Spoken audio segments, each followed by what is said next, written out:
How to represent irrational number on number line. Irrational number को number line पर कैसे represent करेंगे वो हम अभी पढ़ने वाले हैं। जैसे कि मेरे पास √2 है, इसको मुझे नंबर लाइन पर रिप्रेजेंट करना है।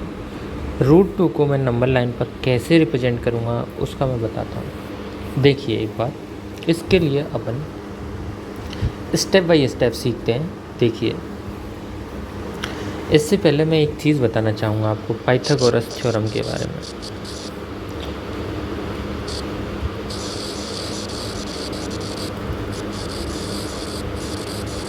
पाइथागोरस थ्योरम क्या कहती है? पाइथागोरस थ्योरम ये कहती है कि ये मेरा ट्राइंगल, राइट एंगल ट्राइंगल है। ABC मेरा एक राइट एंगल ट्राइंगल है, ठीक, जिसमें एंगल V 90 डिग्री है। इसमें angle V is the 90 degree. Then we can say AC square equals to BC square plus AB square. AC का जो स्क्वायर होगा वो BC के स्क्वायर और AB के स्क्वायर के बराबर होगा।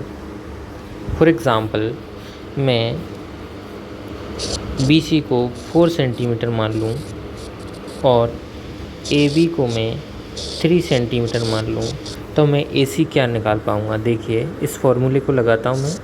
AC स्क्वायर, BC मेरा कितना है 4 और AB मेरा कितना है 3 का स्क्वायर। तो अपन क्या करेंगे, 4 square means 16, 3 square means 9, 16 and 9 25, AC square equal to 25। देन AC इक्वल्स टू √25, देन AC इक्वल्स टू 5 सेंटीमीटर। तो AC की जो लेंथ आ गई मेरी 5 सेंटीमीटर आ गई। कहने का मतलब ये है, पाइथागोरस थ्योरम ये कहती है कि अगर हाइपोटेनियस का स्क्वायर हमें निकालना है, दिस इज़ अ हाइपोटेनियस, अगर हाइपोटेनियस का स्क्वायर मुझे निकालना है तो उसके बेस का स्क्वायर कर दो और परपेंडिकुलर है उसका स्क्वायर कर दो, ऐड कर दो दोनों को, और हमें AC का स्क्वायर मतलब हाइपोटेनियस का स्क्वायर, ठीक। अब देखिए आगे, किसी भी इरेशनल नंबर को नंबर लाइन पर किस तरह से रिप्रेजेंट करते हैं। स्टेप पहला, step first, take a unit length of line. Take unit length AB is nothing but this is a line AB। कोई AB लाइन है, ये मेरी नंबर लाइन है मान लो, ठीक। अब मैंने यहाँ पॉइंट A ले लिया और यहाँ पॉइंट मैंने B ले लिया। इसकी लेंथ यूनिट होगी 1, ठीक। इसकी लेंथ 1 होगी। मैं एक बार इसको हटा देता हूँ।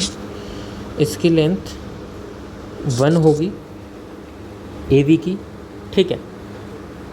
इसके बाद स्टेप सेकंड, इसमें आप take another 1 unit length line which is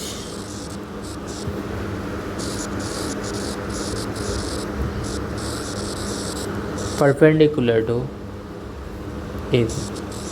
एक 1 यूनिट लेंथ ले लिया जिसकी AB के परपेंडिकुलर होगी। कैसे? लाइन AB ली थी मैंने, एक नंबर लाइन है जहाँ पे मैंने यहाँ A लिया था और यहाँ पे B लिया था। इसकी लेंथ मैंने 1 ले ली। फिर हम AB के परपेंडिकुलर एक लाइन लेंगे इस तरह से, उसकी भी लेंथ 1 होगी, ठीक। उसकी भी लेंथ 1 सेंटीमीटर। ये आपको स्केल की हेल्प से लेना है, मैं इस तरह से ही बता रहा हूँ आपको, ठीक।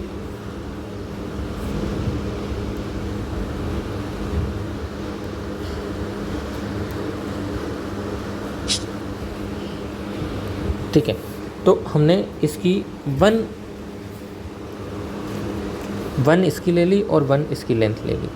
इसको आप पॉइंट सी कह सकते हो आप, ठीक, पॉइंट सी। अब आपको पता है स्टेप 4 में आप क्या करेंगे, देखो ये ले लिया। अब आपको AC निकालना है, ठीक है, क्या निकालना है, AC निकालना है। तो मैंने अभी बताया था पाइथागोरस की थ्योरम की हेल्प से आप AC निकाल सकते हो। कैसे, आपको पता है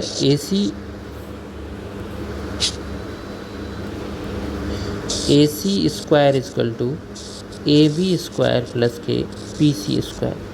मतलब AB 1 है, 1 का स्क्वायर, BC भी 1 है, 1 का स्क्वायर। इसको करोगे 1 1 2 2, 1 का स्क्वायर 1, 2 का स्क्वायर 1 का स्क्वायर 1, फिर 1, तो ये 2 हो गया, ठीक है। तो AC स्क्वायर मेरा कितना हो गया, 2। AC equal to √2, this is a √2, तो AC is nothing but √2, okay. अब क्या करना है स्टेप 4 में, स्टेप 4 में आपको क्या करना है, स्टेप 4 में आपको बाई हेल्प ऑफ कंपास की हेल्प लेनी है। ए को सेंटर लेना है, टेक ए एज सेंटर, ए को सेंटर लेना है ऑफ लेंथ AC। ए को सेंटर लेना है, ए को सेंटर लेने के बाद यहाँ से ए और C की लेंथ से कंपास से मेज़र करिए, और ए को सेंटर लेने के बाद, ठीक है, AC लेंथ खींचिए अपनी कंपास से, जो क्या करेगी, विच कट्स ऑन D, जो कि D पे कोई पॉइंट है D जिस पे वो कट करेगी। सो AD इक्वल्स टू √2 सेंटीमीटर। देखिए मैं दोबारा बताता हूँ। अभी मैंने क्या किया, इस तरह से मैंने एक A लिया और एक पॉइंट यहाँ B लिया, जिसकी लेंथ मैंने 1 यूनिट मान ली। फिर इस तरह से मैंने B से परपेंडिकुलर डाला, उसकी भी लेंथ मैंने 1 यूनिट मान ली। फिर मैंने यहाँ पॉइंट ये C हो गया, इससे A से C को मैंने मिला दिया। फिर मैंने AC को निकाल दिया √2 सेंटीमीटर, ठीक। अब क्या किया मैंने, कंपास की हेल्प से A को मैंने सेंटर मान लिया, कंपास की हेल्प से A को मैंने सेंटर मान लिया, ठीक है। और AC ऑफ लेंथ AC को सेंटर A को सेंटर मानकर AC लेंथ का मैंने आर्क इस तरह से इसकी लेंथ ले ली, और मैंने कंपास से इसको मेज़र कर लिया।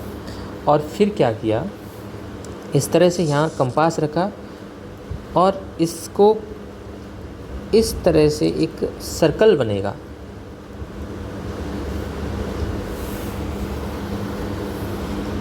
अगर आप बनाओगे तो एक सर्कल बनेगा, ठीक है, जो कि यहाँ कहीं D पर काटेगा। ये पॉइंट मेरा D हो जाएगा, जो कि मेरा D पर काटेगा, ठीक है। तो A से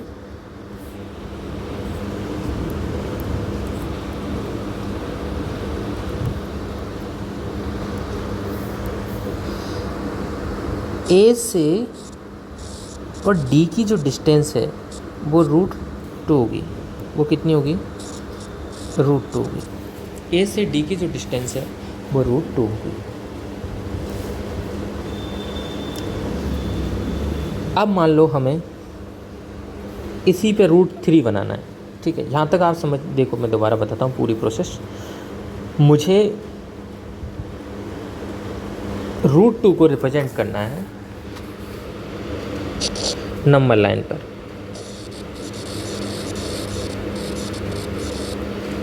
रूट 2 को नंबर लाइन पर रिप्रेजेंट करना है तो कैसे करेंगे? सबसे पहले मैंने पाइथागोरस थ्योरम बताई। पाइथागोरस थ्योरम क्या कहती है?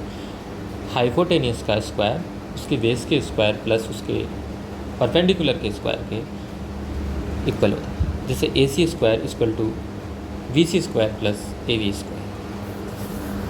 This is the A C square, this is a BC square, this is the AB square, and we calculate this and we find the AC is equal to 5 centimeter. Step first is nothing but take unit length of the AB. AB को मैंने unit length ले लिया। एक मतलब unit length का मतलब क्या है? मैंने AB को 1 मान लिया। कोई भी लेंथ का आप ले लो, नंबर लाइन खींच लो, जिसमें A और B दो मार्क कर लो, जिसकी लेंथ 1 यूनिट हो। ठीक, ओके। सेकेंड स्टेप में मैंने क्या किया? Take another unit length line which perpendicular to A B पर एक लाइन ले ली मैंने, जैसे बी से खींची उस लाइन को और उसकी भी लेंथ मैंने 1 ले ली। ठीक है, यहाँ तक कोई दिक्कत नहीं है आई थिंक। ठीक है, अब मैंने ए सी को निकाल लिया by help of the Pythagoras theorem. फिर इसके बाद ए सी मेरा रूट 2 आ गया। स्टेप 4 में मैंने क्या किया? स्टेप 4 में मैंने कुछ नहीं किया। इधर देखो, ए सी को मैंने एक रेडियस माना और ए को सेंटर मान करके मैंने एक सर्कल खींचा और ये सर्कल कहीं डी पर काट रहा है इस लाइन को, और ए से डी की जो लेंथ होगी वो रूट 2 होगी। मेरे हिसाब से आपको समझ में आ गया होगा। Thank you so much.